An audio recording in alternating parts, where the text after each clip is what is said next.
Now, Medecins Sans Frontiers says it was no mistake that Al-Quds hospital was filled with patients and relatives when the bombing occurred.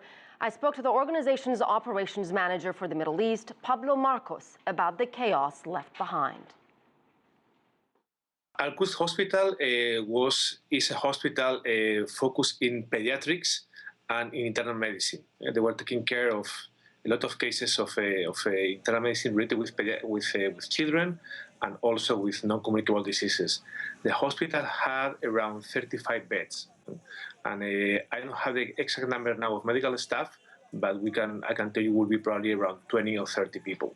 Did the authorities in the area, did they know that this in fact was a pediatric hospital? Could it have by any chance been mistaken for something else? Al-Quds Hospital is a very famous hospital in Aleppo, and everyone knows where it is. It is not a secret. It has been in the same building since the war started. Yeah? But there is something else which is very worrisome, and is how the attack happened. Yeah?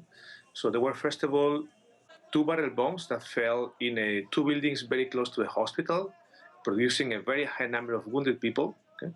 And it was just a few minutes ago when the hospital was receiving all these patients and where the entrance of the hospital was full of wounded people and of relatives, that the 3rd barrel bomb fell in the entrance of the hospital and caused this massacre. Unfortunately, all this leads us to believe that very likely this was clearly a targeted attack against the hospital with the objective of killing and wounding as many civilians as possible. So where do wounded people in that part of Aleppo, where can they go now if Al-Quds Hospital is pretty much destroyed? So fortunately, there are still a few more hospitals functioning in Aleppo, so they will have some place to go.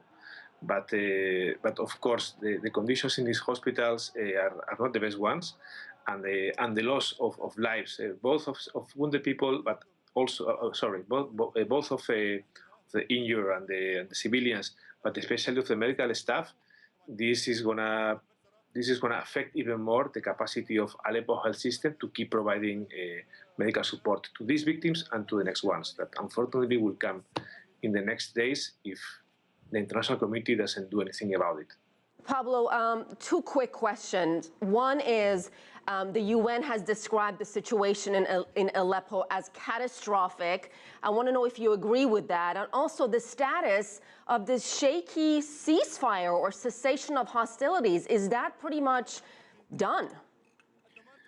Well, the situation in Aleppo has been horrible for the last 3 or 4 years already. And what is incredible is that every single month it seems that it is worsening. So since this cessation of hostilities was put into place, the situation had briefly improved, but unfortunately we have had very strong bombing and fighting in the city of Aleppo and in the surroundings in the last days. So if today anyone asks to a citizen of Aleppo whether the cessation of hostilities is still active, well, they will just tell us that this is a joke, basically a very sad joke for them.